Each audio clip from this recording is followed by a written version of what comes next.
À découvrir dans ce journal un produit innovant de durcissement des sols. Il s'appelle Jazz Fire. Le produit en question va révolutionner la construction des routes agricoles et des réservoirs d'eau, toute chose qui favorisera l'accès à l'eau et au transport rural dans les zones agricoles. Moussa Kamara nous donnera plus d'explications. Nous allons tous avoir la main verte après le visionnage de ce reportage qui va nous parler largement de la pépinière fortement sollicitée en cette saison des pluies. Les acteurs du domaine produisent des plants divers et variés ouverts à toutes les bourses. Faisons du Sahel une ère de verdure trouvera tout son sens dans cette activité. Le ministre en charge de la culture Mahmoud Affé donne le coup d'envoi de la Biennale artistique et culturelle du Mali Tombouctou 2025, un pré-lancement qui donne un avant-goût de ce qui va rythmer la ville des 333 saints du 18 au 28 décembre prochain. Nous sommes mardi 19 août. Bonsoir et bienvenue si vous nous rejoignez. Renforcement de la coopération entre le Mali et le Burkina Faso. Le Premier ministre du Burkina Faso, Rimtalba Jean-Emmanuel Ouédraogo, est arrivé cet après-midi à Bamako pour une visite d'amitié et de travail au Mali. À son arrivée, il a été accueilli par son homologue malien, le général de division Abdoulaye Maïga, plusieurs membres du gouvernement et la communauté burkinabé vivant au Mali. Les deux personnalités qu'on voit sur les images.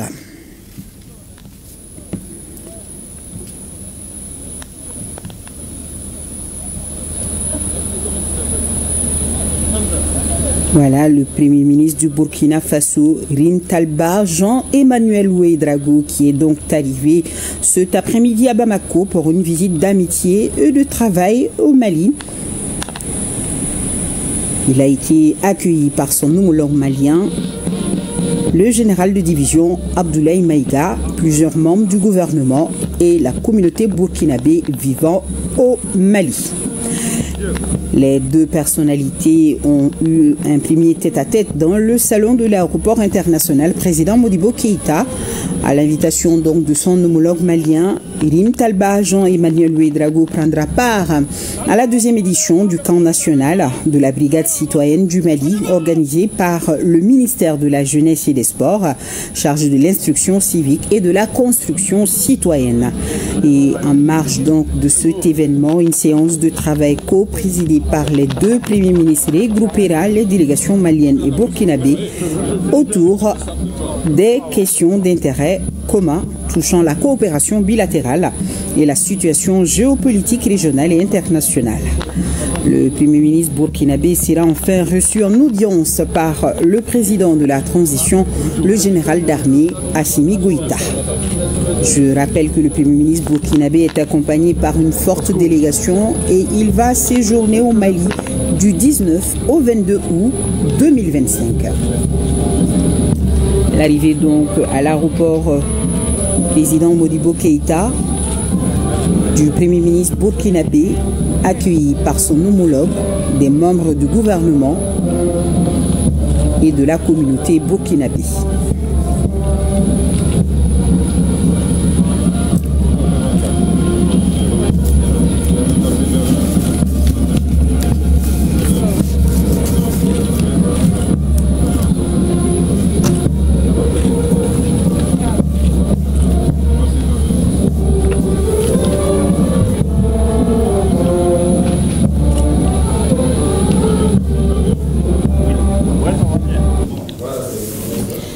Voilà, les deux premiers ministres en tête-à-tête, donc,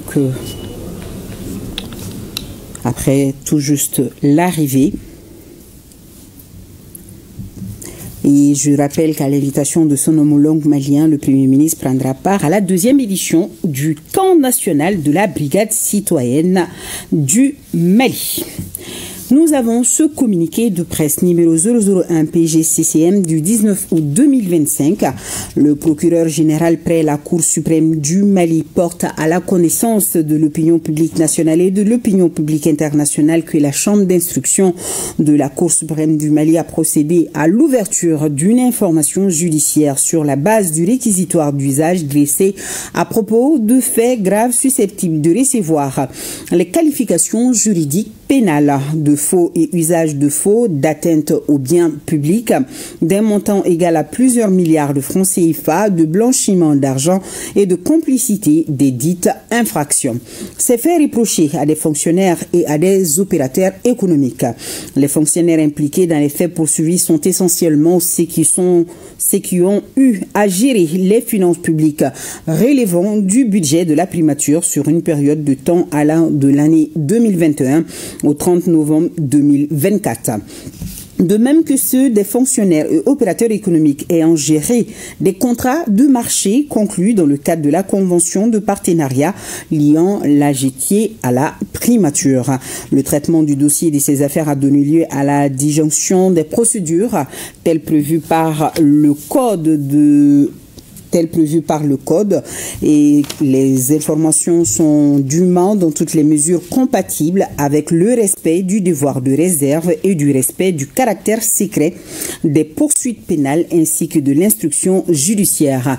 Le procureur général près la Cour suprême sait pouvoir compter sur la bonne compréhension de tous. Je reprends ce communiqué de presse numéro 001 PGCSM du 19 août 2025.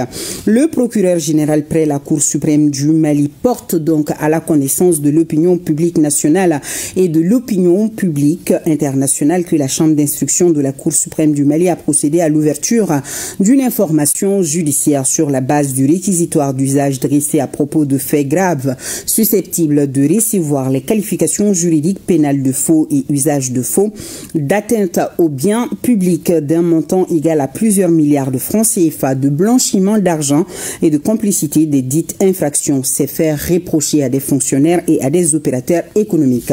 Les fonctionnaires impliqués dans les faits poursuivis sont essentiellement ceux qui ont eu à gérer les finances publiques relevant du budget de la primature sur une période de temps allant de l'année 2021 au 30 novembre 2024, de même que ceux des fonctionnaires et opérateurs économiques ayant géré des contrats de marché conclus dans le cadre de la convention de partenariat liant l'AGT à la primature.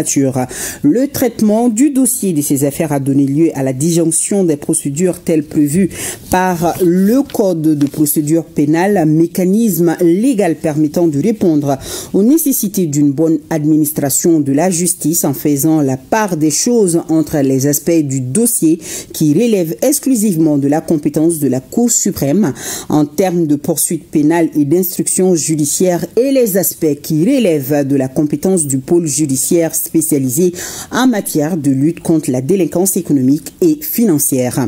En retenant sa compétence, la Chambre d'instruction de la Cour suprême a procédé à la date de ce jour 19 août à des interrogatoires dits de première comparution à l'occasion desquels des inculpations ou mises en examen ont été prononcées, des notifications de poursuite pénale en état non détenu, de même que des mandats de dépôt ont été décernés. Pour ce qui ressort de la compétence normale du pôle judiciaire spécialisé en matière de lutte contre la délinquance économique et financière, le volet des faits correspondant aux 10 domaines de compétences est renvoyé au niveau du procureur national financier, ministère public compétent en la matière. La justice suivra son cours devant la Cour suprême dans le strict respect des principes directeurs du procès pénal en général et ceux du respect des droits de la défense en particulier, notamment le principe de la présomption d'innocence, de l'instruction à charge et à décharge, avec comme finalité le but d'arriver à réaliser un procès équitable. Conformément à ces bonnes pratiques, le parquet général de la Cour suprême se propose de communiquer à propos du procès pénal qui vient de s'ouvrir à toutes les opportunités et occasions nécessitant que l'opinion publique soit informée dûment dans toutes les mesures compatibles avec le respect du devoir de réserve et du respect du caractère secret des poursuites pénales ainsi que de l'instruction judiciaire. Le procureur général près la Cour suprême sait pouvoir compter sur la bonne compréhension et l'esprit citoyen de tous et de toutes. Retenez bien ce nom, Jazzfire, c'est un produit anti-jacide et au Mali, un nouveau projet promet de révolutionner l'accès à l'eau et au transport rural dans les zones agricoles grâce à ce produit innovant de durcissement des sols. Et Moussa Kamara nous fait la présentation. C'est dans les locaux de la direction financière et du matériel du ministère de l'Agriculture que les jalons d'un projet ambitieux ont été posés. Il s'agit de projets de construction des pistes agricoles et des réservoirs d'eau. D'une durée de 12 mois, la maîtrise d'ouvrage est assurée par la FAO. À Baguineda, cette technologie sera appliquée pour réaliser des objectifs spécifiques et concrets. Le renforcement de l'entretien de routes agricoles construites avec un produit spécial de durcissement des sols, le STEN, et enfin la promotion des techniques sûres de collecte d'eau de ruissellement dans les bassins de collecte aménagés au profit de 400 ménages agro-silvopastoraux. Le projet soutenu par le gouvernement japonais entend répondre à des défis structurels majeurs pour le monde rural. Il s'inscrit dans le cadre de la coopération économique multilatérale non remboursable du Japon en faveur du peuple malien. Financé par le Japon à hauteur d'1 million d'US $ sur son budget supplémentaire de l'année 2024-2025. Ce projet soutiendra directement 400 ménages pour 2400 personnes, dont 47% des femmes. Le nombre de bénéficiaires indirects est estimé à 91 682 personnes. Pour cette phase d'expérimentation, c'est le périmètre irrigué de Baguineda qui a été choisi. À travers ces projets, le Japon apporte son expertise technologique au service de l'agriculture malienne. Il a entendu sa mise en œuvre, entre autres, l'amélioration de l'accessibilité des communautés rurales au marché agricole à travers l'entretien de 9 km de routes agricoles, la promotion de la sécurité hydraulique des cultures à travers la réhabilitation des canaux d'irrigation, le renforcement des capacités professionnelles et institutionnelles des bénéficiaires, à l'utilisation des produits de durcissement et la mise en place des comités de suivi. Ce projet pilote qui démarre à Baguineda pourra s'étendre à l'échelle nationale si les résultats sont concluants. Une nouvelle voie s'ouvre donc pour l'agriculture malienne, pavée d'innovation, de coopération et d'espoir. En lecture, ce taux de communiqué suite à la tentative de déstabilisation avec le soutien des États étrangers, des communiqués de soutien et condamnation sont parvenus à notre rédaction.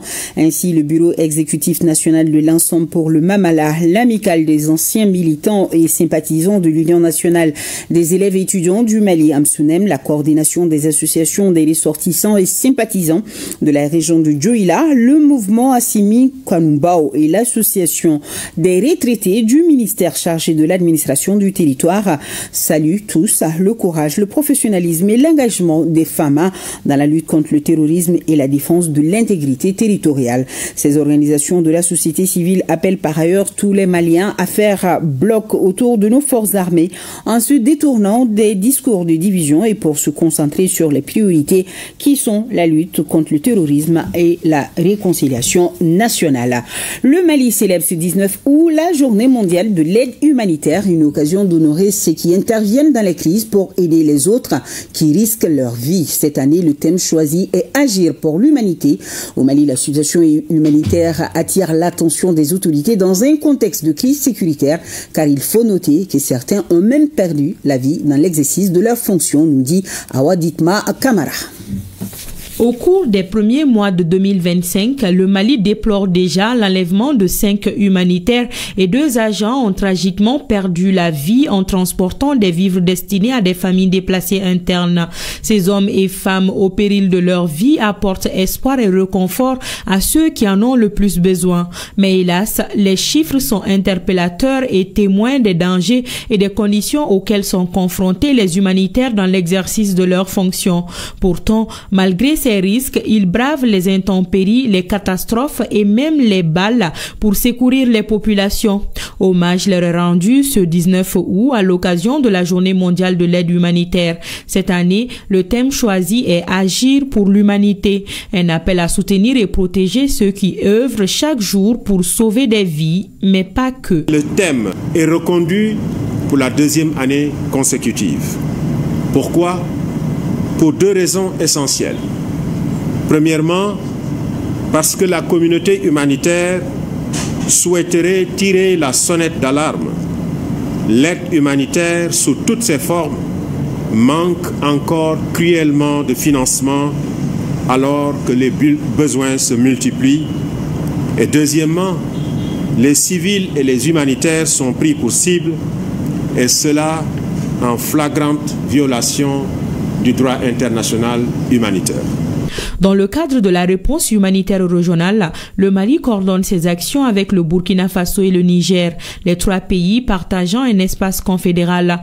La preuve de la mutualisation des efforts est la tenue du Forum des humanitaires des pays de l'AES il y a quelques semaines à Bamako. Une initiative qui visait à mobiliser les partenaires et renforcer la réponse aux crises qui touchent les populations. Cette commémoration se tient dans un contexte particulier pour notre pays et la Confédération des États du Sahel. La semaine dernière, du 7 au 9 août, Bamako a accueilli le premier forum des ministres chargés de l'action humanitaire de l'AES.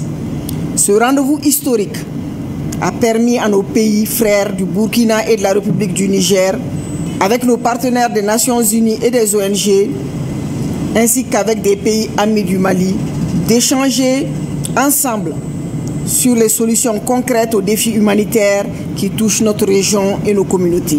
Le président de la transition, le général d'armée Assimi Goïta, et président de la Confédération des États du Sahel, par sa détermination et sa vision, assume un leadership reconnu dans cette dynamique régionale. Les résolutions du Forum de Bamako ont permis aux autorités des trois pays d'avoir des politiques communes afin de protéger les humanitaires dans leur vie quotidienne. Et cela pour le bonheur des déplacés et autres réfugiés.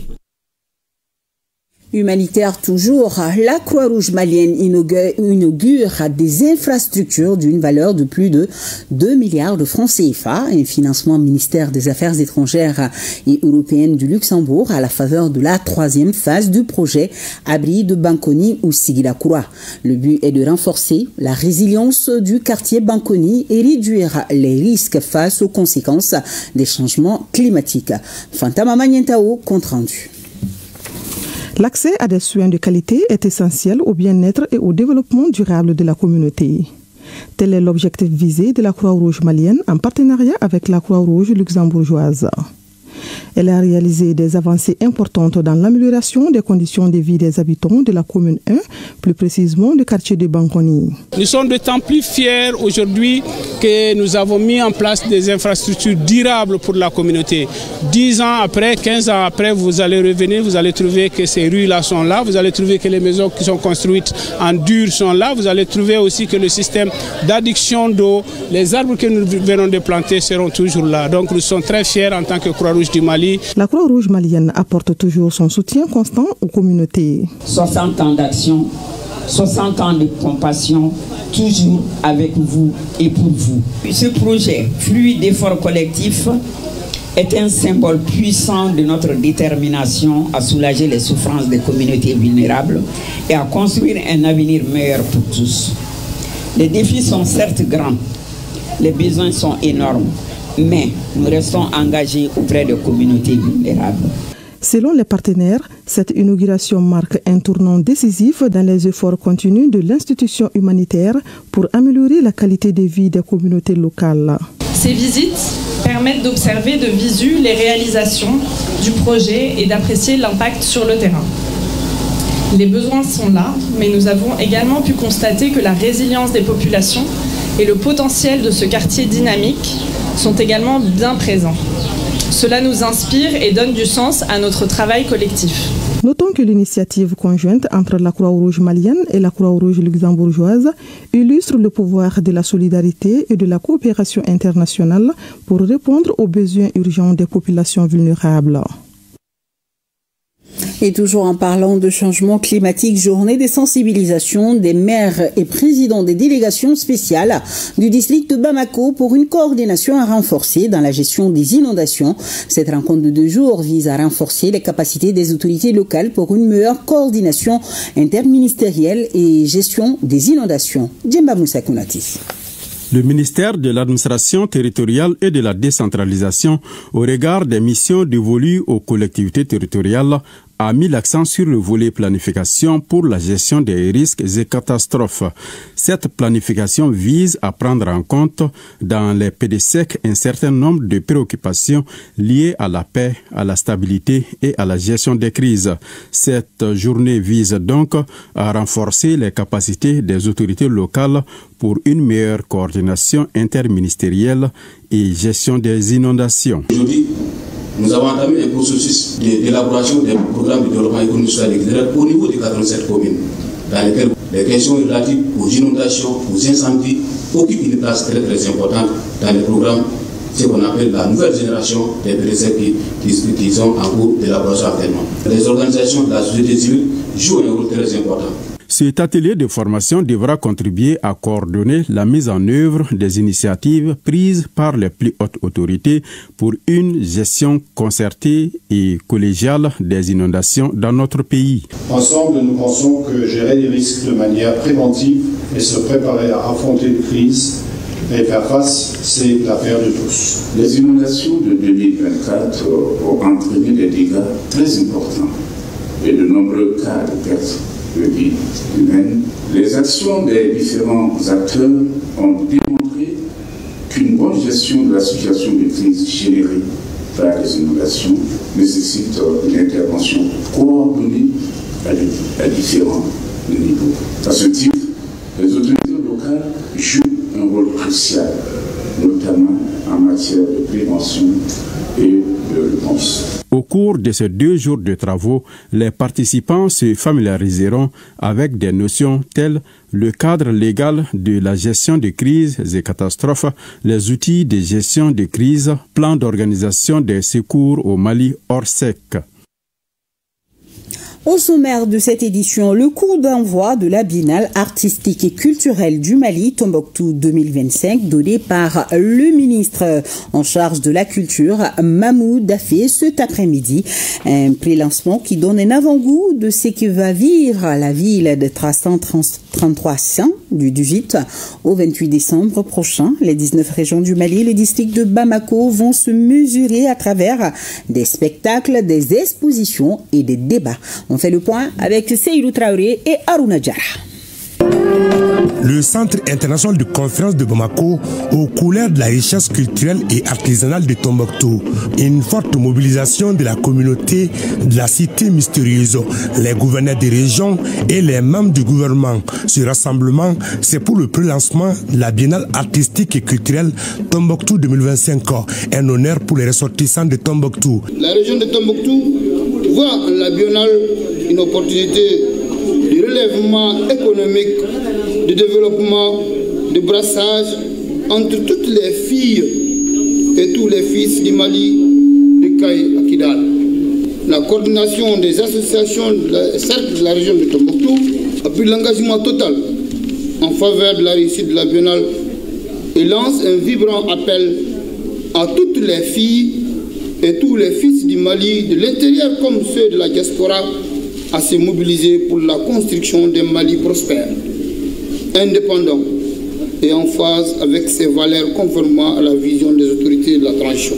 Un pré-lancement à l'allure de la cérémonie d'ouverture de la Biennale, avec la découverte des potentialités culturelles de la cité des 333 à travers un film documentaire, la prestation d'une troupe artistique du collectif des jeunes griots de Tombouctou et un défilé de mode en tenue traditionnelle représentant l'ensemble des couches de Tombouctou. Chacun de nous, chacun de vous doit mouiller les maillots pour la réussite de la Biennale. Les défis sont nombreux. Il s'agit de défis d'hébergement, mais déjà tout Tombouctou est à pied d'œuvre. Il s'agit des défis de manière globale, organisationnelle. Nous sommes à pied d'œuvre. Il s'agit particulièrement des défis sécuritaires. À ce niveau, je vous remercie infiniment. L'appui que vous apportez au quotidien à nos femmes qui sont au sacrifice ultime chaque jour pour que nous soyons là, pour que nous soyons à Tombouctou, pour que nous puissions penser, organiser la Biennale à Tombouctou. Tombouctou organise et Tombouctou gagne. La Biennale Tombouctou 2025 coïncide avec l'année de la culture, occasion de mettre plus en valeur la richesse et la diversité culturelle du Mali. Cette édition va être un moment unique pour rassembler le peuple du Mali.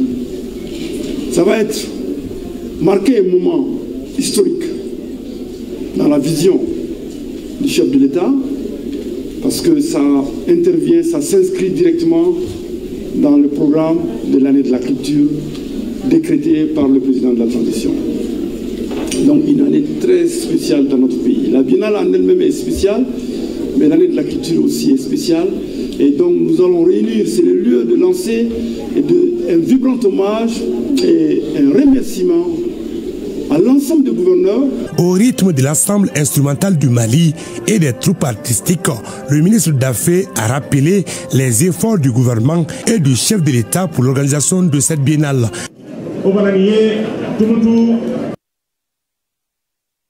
Tombouctou organise Tombouctou Gagne. Message entendu, monsieur le gouverneur. Rendez-vous donc du 18 au 28 décembre prochain et c'est le Mali qui va gagner. Œuvre sociale du président de la transition, le général d'armée Assimi Goïta, pose de la première pierre du bloc éducatif de 3 classes à l'école Djigia Kalanso. Il s'agit de l'école des déficients auditifs. Youssouf Diakité, Adaba Kamara était sur place. L'éducation est au chapitre des priorités des autorités et des œuvres sociales du président de la transition. Ceci se concrétise ici par la pose de la première pierre d'un bloc éducatif composé de 3 classes d'une direction et ses composantes. Un ouf de soulagement pour l'administration scolaire de l'école des déficients auditifs située à Niamakoro. 3 salles de classe.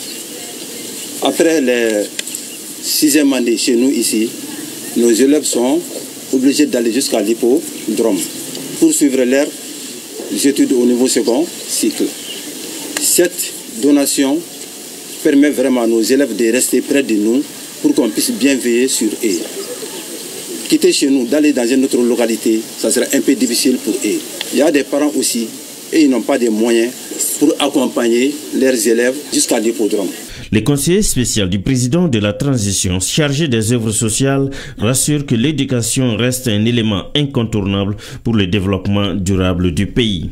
Nous remercions particulièrement son Excellence, le général d'armée Assimi Goïta, président de la transition, chef de l'État, pour son engagement sans faille pour l'école malienne. Et nous saluons cette initiative en faveur de l'école de Djigia Kalanso qui s'inscrit en droite ligne dans la prise en charge des élèves en situation de handicap. Les bénéficiaires ont tour à tour salué l'acte du président de la transition. Nous allons tous avoir la main verte après le visionnage de ce qui va suivre. Parlons à présent et plus largement de la pépinière. Fortement sollicitée en cette période des pluies, les pépiniéristes produisent des plants divers et variés ouverts à toutes les bourses.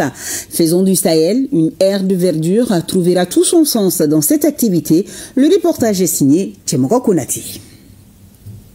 Culture de plantes luxuriantes issues de la pépinière, activité favorite de Jean-Marie Traoré. Il s'agit de la principale activité génératrice de revenus pour le jeune Traoré, pour l'avoir apprise auprès de son grand frère depuis plus d'une décennie. Sa pépinière, sise en face de la maison de jeunes, abrite des plants fruitiers et non fruitiers. Nous cultivons des manguiers, des orangers, des fleurs comme des troncs d'éléphants. Ils servent même souvent des bouquets de fleurs à l'occasion des mariages. Comme les jeunes Traoré, ils sont nombreux les particuliers à faire carrière dans ce domaine d'activité ici dans la ville des Trois Caïmans. Illustration, nous sommes dans une pépinière à Faladje au bord de l'artère principale menant à la Tour de l'Afrique.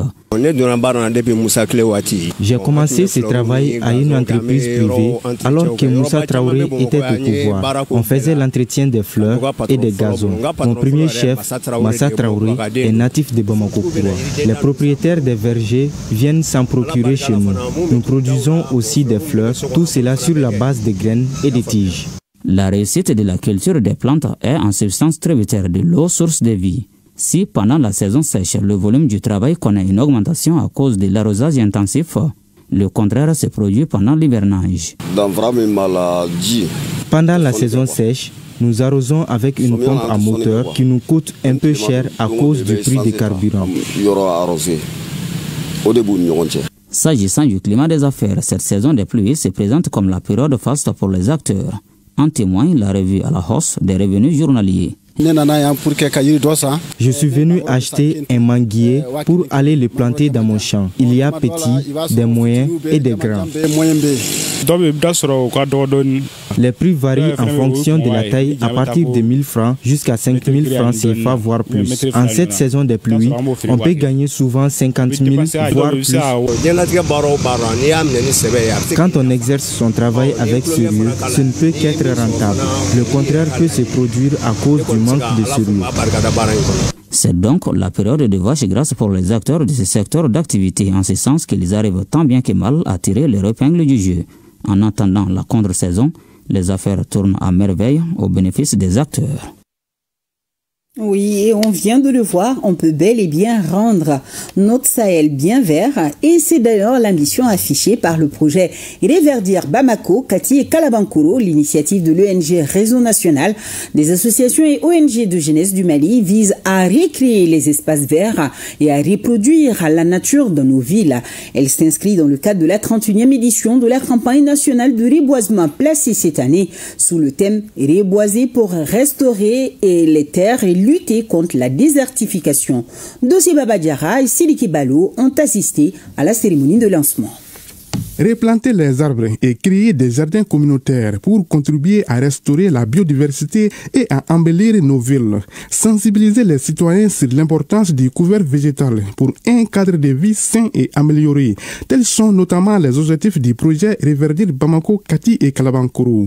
C'est une initiative du Réseau national des associations et ONG de jeunesse du Mali et Renagem. Ce projet Reverdir Bamako, Kati et Kalabankoro fait suite à l'appel du Premier ministre, chef du gouvernement, le général de division Abdoulaye Maïga, qui a appelé tous les citoyens à planter massivement les arbres dans le cadre de la 31e édition de la campagne nationale de reboisement. Les projets en question visent également à mobiliser particulièrement la jeunesse scolaire et universitaire autour d'initiatives de plantation, d'assainissement et de protection de l'environnement. Nous demandons à tout le monde de penser à l'entretien des arbres plantés pour bâtir un avenir vert, plus sain et plus durable pour les générations futures. La jeunesse de Kati en général et celle du Farada en particulier, à travers ma voix, affirme et réaffirme son engagement sans faille à sécuriser et entretenir les arbres qui seront plantés dans l'espoir de reverdir la ville garnison de Kati. Le ministère de l'Environnement, en collaboration avec la direction des eaux et forêts de Kati, apporte un soutien technique au lancement des activités avec une quarantaine de pieds d'arbres. Ces espèces ont été plantées dans la cour de l'école fondamentale B de Kati Farada. Nous avon choisi 2 espèces pour leur croissance et puis leur ombrage. Et la première espèce c'est le Terminalia mentali, qu'on appelle arbre à étage. Et la seconde espèce c'est le Ficus dieda. La désertification et la sécheresse menacent chaque jour nos terres, compromettant la sécurité alimentaire, les moyens de subsistance de millions de nos compatriotes et au-delà, notre souveraineté écologique. Chaque année, notre pays perd environ 100 000 hectares de forêt, principalement en raison des changements d'usage des terres et de la pression croissante sur nos écosystèmes. Le projet Reverdir Bamako, Kati et Kalabankoro ambitionne également de créer 1000 emplois verts. Pour la mise en œuvre de son plan stratégique, il se propose de mettre en compétition les quartiers ainsi que les écoles à travers des initiatives citoyennes, s'étendant sur une durée de 2 ans. Et nous allons continuer dans ce journal à avoir les mets dans la boue, ou disons la main verte. C'est à l'occasion du lancement de la vacance des pupilles de la République du Mali, un événement marqué par des plantations d'arbres dénommées Opération Main verte et des consultations médicales gratuites. La cérémonie a été le lieu pour les membres du gouvernement présents d'offrir 15 tablettes et des bancs modernes aux pupilles de la nation afin de les encourager à bien travailler à l'école. Kassim Diallo, Drissa Traoré. L'opération Main Verte est une initiative du ministère de la Santé et du Développement social qui consiste à mieux encadrer les pupilles de la nation et les pupilles de la République pendant les vacances scolaires. Au profit de la journée de ce lundi 18 août, une plantation de 100 pieds d'arbres dans les locaux de la maison des aînés couplée à des consultations ophtalmologiques. On tient à ce que ces enfants-là plantent des arbres. Ils ont commencé par cette plantation d'arbres. Il y aura des consultations pour savoir qui a quoi. Et surtout, on a vu qu'on a bien quitté l'ophtalmologie pour voir, parce qu'il y a beaucoup de ces enfants qui peuvent avoir des problèmes de vision, mais qui ne le déclareront jamais. Donc c'est l'occasion pour nous de déceler les petits mots qu'ils ont. Les encouragements qui ont été faits aujourd'hui, c'est pour vous pousser à encore plus étudier, pour qu'on soit encore plus fiers de vous. Le ministre de l'Environnement, de l'Assainissement et du Développement durable a également remis 15 tablettes aux meilleurs élèves des pupilles. Une manière de récompenser les mérites des élèves qui se sont distingués par la qualité de leur travail. Un geste qui s'inscrit dans le cadre de la solidarité gouvernementale. Chaque arbre que nous plantons est un acte de mémoire. Il grandira comme grandissent les enfants de la nation, protège avec toute l'attention requise. Être pupille de la nation, c'est porter une histoire particulière, souvent marquée par le deuil, mais aussi de la solidarité nationale. L'opération Main Verte se présente ainsi comme une chaîne de solidarité envers les pupilles de la nation et les pupilles de la République. La Chambre des mines du Mali monte au créneau contre l'orpaillage illégal. Une mission a récemment conduit ses équipes sur plusieurs localités de la région de Bougouni où les constats sont alarmants, nous précise Boukari Koulibaly. À Kekoro, Yanfolila et Fourou, la situation est préoccupante. La rivière Loulé et la forêt classée de Kekoro sont fortement dégradées par des activités d'extraction sauvage. Sur place, le constat est le même. Des berges éventrées, des eaux boueuses et un écosystème en péril. On ne peut pas exploiter dans un cours d'eau, on ne peut pas exploiter le lit d'un cours d'eau. Malheureusement, c'est le cas aujourd'hui dans le fleuve Loulé. On ne peut pas non plus exploiter dans les réserves de forêt classées. Malheureusement, on en a vu, la forêt classée de Kekoro est attaquée au jour d'aujourd'hui par des exploitants illicites. Et aussi, cette mission a pour objet de faire une sensibilisation des différents acteurs, les communautés locales, mais les élus locaux et les administrations chargées des eaux et forêts, les administrations impliquées dans la délivrance des titres miniers, également les autorités locales que sont les préfets et les sous-préfets. Nous avons rencontré l'ensemble de ces acteurs au cours de nos missions. Visiblement touchée par les effets du dragage, la population appelle à une intervention ferme des autorités pour mettre fin à cette pratique.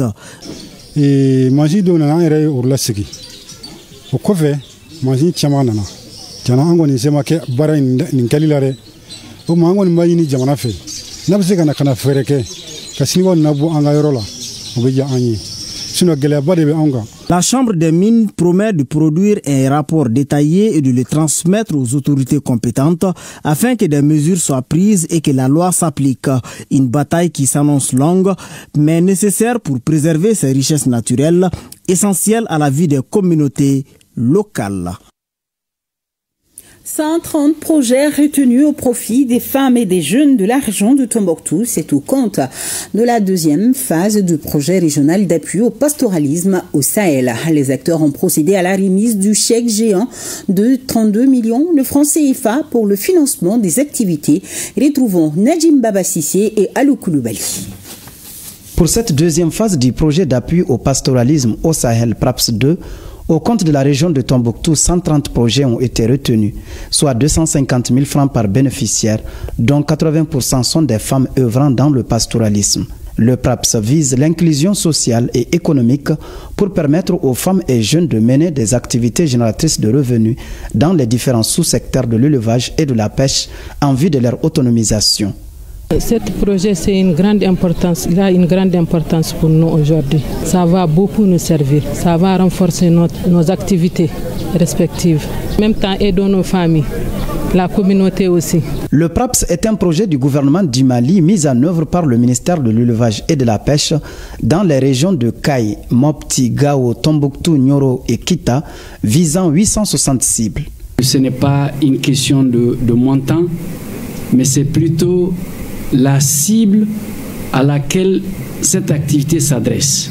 C'est pourquoi l'activité est extrêmement importante pour le PRAPS, ce d'autant qu'elle est dans un portefeuille, dans une composante que nous appelons l'inclusion sociale et économique. Tout en rappelant l'importance du projet pour la région, le directeur de cabinet a, au nom du gouverneur, salué les efforts des hautes autorités de la transition. Et cela nous réconforte davantage que dans la région de Tombouctou, une région agro-silvopastorale par excellence, permettra à une centaine de familles à travers ces femmes et ces jeunes d'avoir les moyens de subsistance qu'il faut pour pouvoir prendre en charge leur famille et au-delà contribuer au développement de la région de Tombouctou, mais également au développement du Mali tout entier. La remise du chèque géant au représentant du gouverneur et lui, à son tour, à la représentante de bénéficiaires, a été l'un des temps forts de cette cérémonie. Journée de dialogue social et politique à Badjangara, organisée dans le cadre du projet PAFEM. L'événement a été marqué par de riches échanges sur l'intégration des bénéficiaires dans les plateformes et filières économiques. Agibou Koulibaly, Mahamadou Sidibé sont nos correspondants sur place. Ils sont venus nombreux, autorités régionales, leaders religieux, groupements féminins, plateformes de jeunes, administrateurs de marchés et chefs d'entreprise, tous autour d'une même table pour réfléchir à l'intégration des bénéficiaires dans les filières économiques régionales et nationales. Le coordinateur de projet APIDEV a rappelé que cette initiative s'inscrit dans la composante 3 du projet de promotion de l'accès au financement, à l'entrepreneuriat et à l'emploi au Mali. À travers ces séances de dialogue, nous voulons briser les silences, lever les barrières et reconnecter les institutions à la base, les décideurs aux citoyens et les opportunités à celles et ceux qui en ont tant besoin. Nous voulons construire une économie inclusive, plus humaine, plus ancrée dans les réalités de nos régions. Et ce dialogue que nous lançons aujourd'hui est une pierre posée sur le sentier immense de la paix sociale, de l'équité et du développement local. Les bénéficiaires ont exprimé comment l'appui reçu à travers les activités génératrices de revenus a permis de transformer leur quotidien. Ce tapis a été un grand aide pour moi parce qu'au début, moi j'avais en tête de pouvoir créer, avoir mes propres moyens pour être indépendante. Mais au fond, je n'avais pas ce tapis-là. Je n'avais pas un parent qui pouvait m'aider.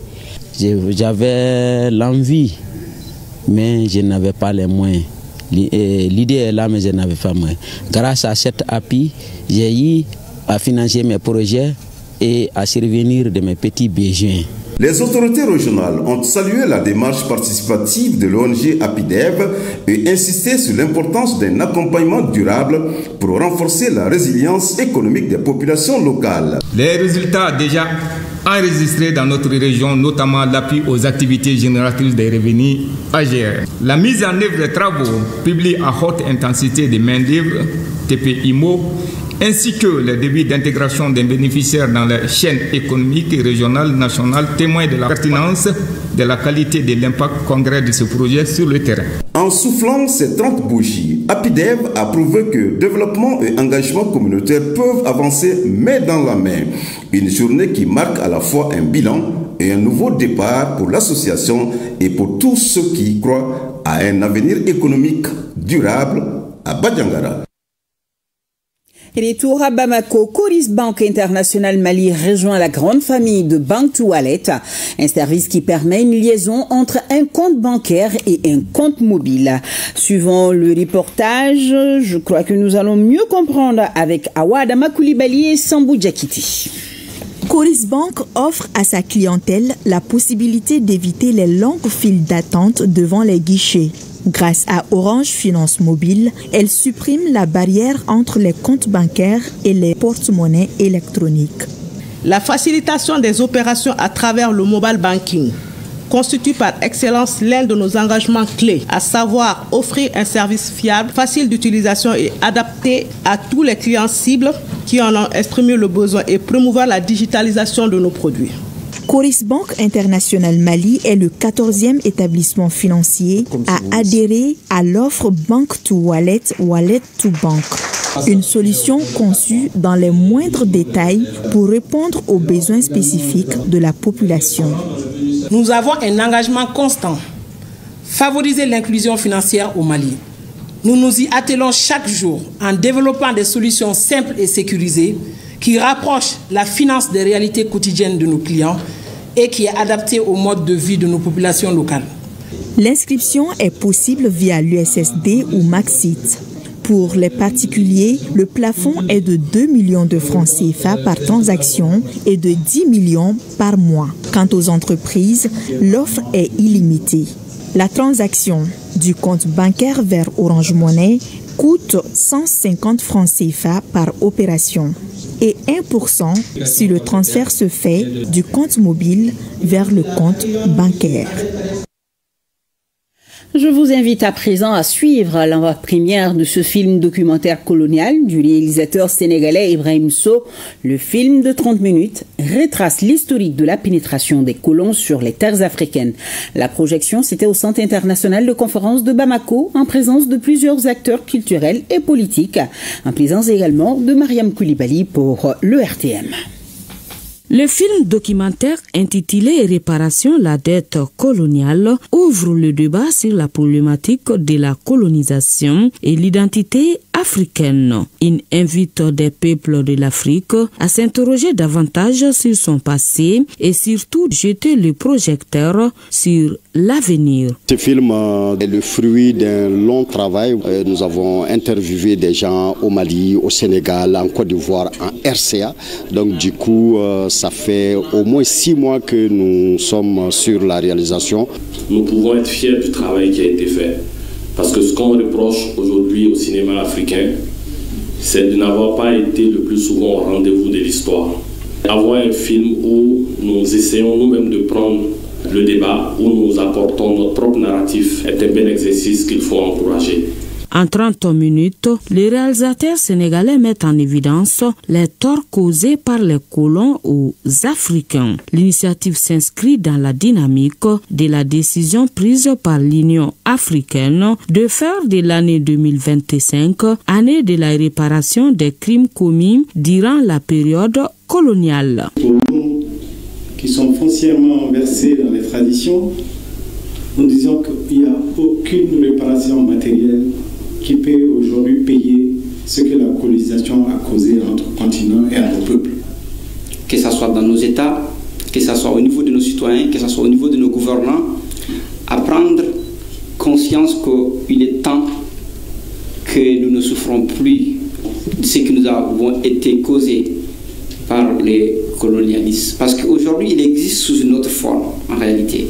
Suite à cette avant-première, le film Réparation, la dette coloniale sera ce mercredi sur les écrans de l'ORTM et Africable Télévision.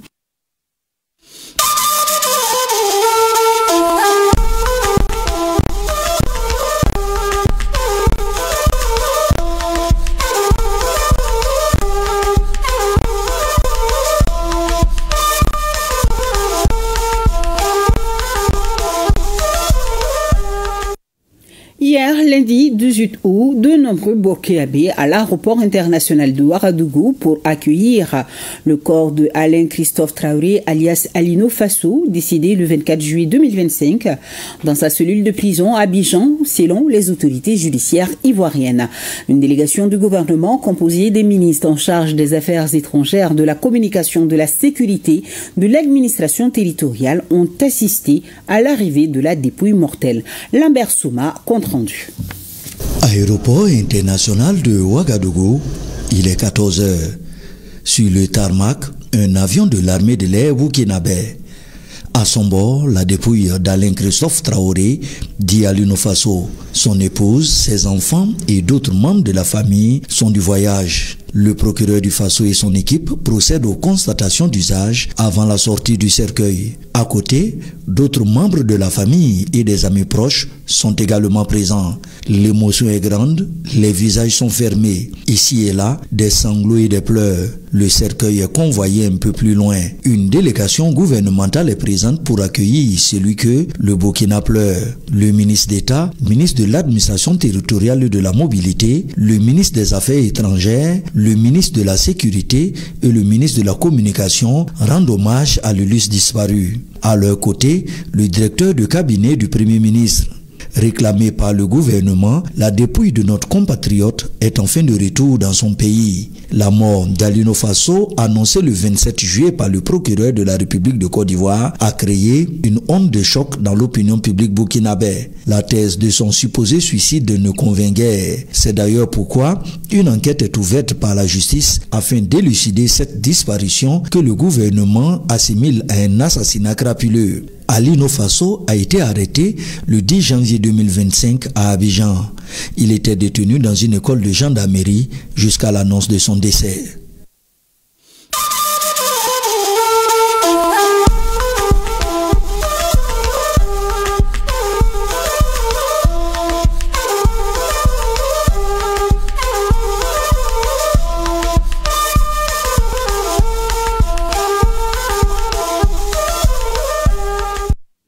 En rediffusion, nous allons plonger dans les arcanes de la nouvelle législation foncière. C'est ce qui nous offre ce soir la chronique judiciaire, une réalisation de Garibou Pérou et Tchédje Camara dans un contexte où les litiges liés au foncier encombrent régulièrement les prétoires. L'État malien s'engage dans une réforme de fond pour garantir une sécurité juridique accrue des droits de propriété. Cette réforme consacre notamment le titre foncier comme l'unique document légal en matière de propriété foncière. Définitif et inattaquable, selon l'article 143 de la loi, il incarne désormais le socle de la sécurité foncière au Mali. Suivons ensemble. Occupation anarchique, accaparement des terres sont autant de mots dont souffre le foncier. Le département joue sur plusieurs leviers pour refonder les rapports sociaux en vue d'asseoir la paix et la stabilité sociale. Le service de domaine a un double rôle, c'est-à-dire qu'il s'agit d'abord de réglementer la gestion, de veiller à la réglementation domaniale, foncière et cadastrale. C'est-à-dire qu'il s'agit pour nous de mettre effectivement le canevas pour que la gestion foncière se fasse conformément aux dispositions législatives et réglementaires et de recouvrer pour le compte du trésor public tous les droits que l'État doit prendre effectivement lors des transactions foncières ou de tout autre droit possible qui découle effectivement de la gestion domaniale, foncière et cadastrale. La loi en vigueur a quasiment corrigé tous les impairs. Très pratique, elle accorde aux services techniques les moyens nécessaires pour annuler les attributions illégales. Fruit d'une longue réflexion, cette loi met la terre au service du développement économique et social. La loi domaniale foncière, si vous analysez un peu, ça part depuis les états généraux sur le foncier. Il y a beaucoup de constats qui avaient été faits.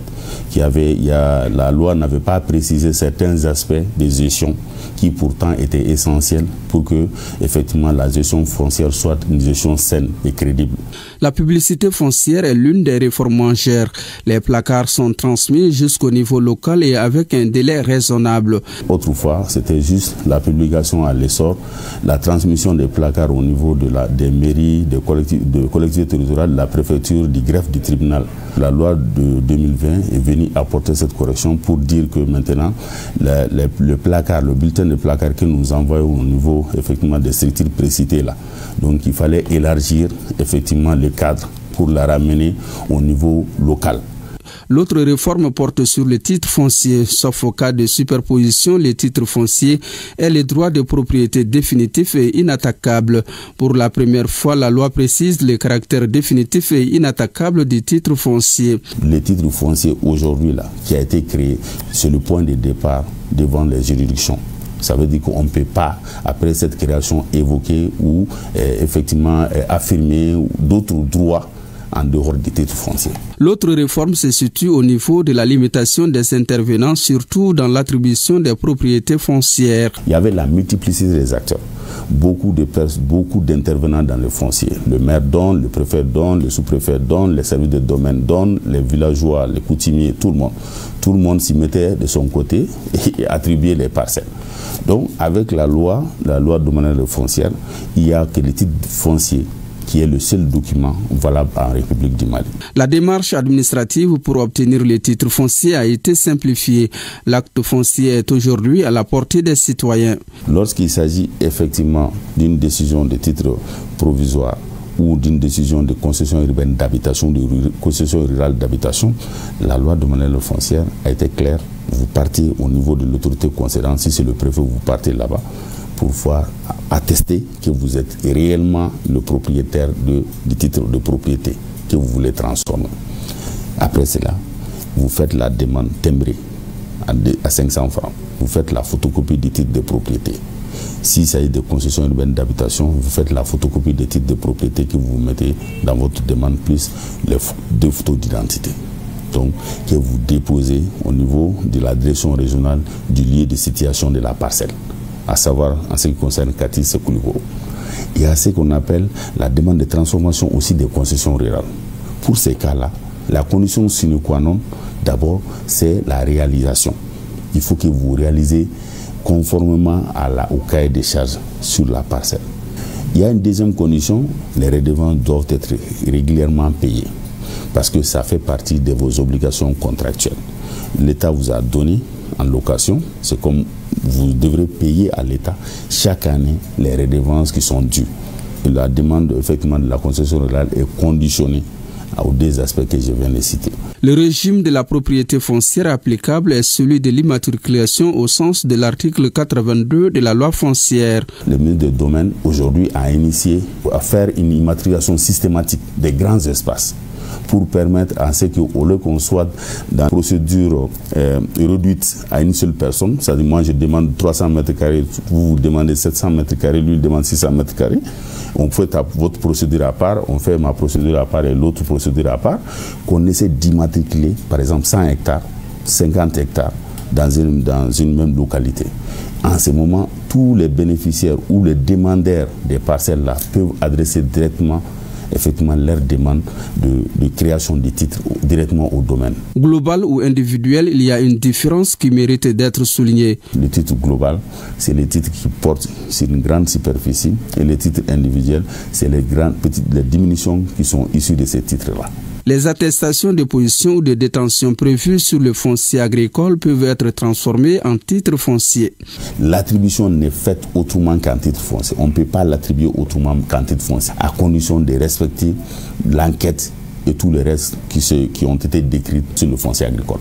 Pas de chevauchement, la nouvelle loi permet aux services techniques d'être au rendez-vous de l'histoire. Tout chef de bureau qui crée un titre foncier, il crée son propre enfant. Parce que quand il est malade, on t'appelle. Lorsqu'il doit aller à l'école, on t'appelle. Donc, à chaque fois qu'il y a une contestation quelconque portant sur ces titres-là, c'est toi qui es interpellé. Notre propre sécurité dépend des titres fonciers fiables que nous créons. Avec le décret fixant les prix de cession et les redevances du domaine privé de l'État et la loi en vigueur, on peut affirmer sans risque de se tromper que c'est le déclin des prédateurs fonciers qui sont à l'origine des litiges fonciers. Nous sommes à la fin de cette édition. Je vous souhaite une agréable soirée en compagnie de nos programmes. Les nouvelles du temps avec Aïssata Diawara. Juste après moi, je vous dis à demain, 20h. Et j'ai dit un grand merci à tous nos téléspectateurs, particulièrement ceux de Bankoni Razel, Plateau, Farada et Bankoni Flabougou. C'est en commune 1 du district de Bamako. Bonsoir à tous.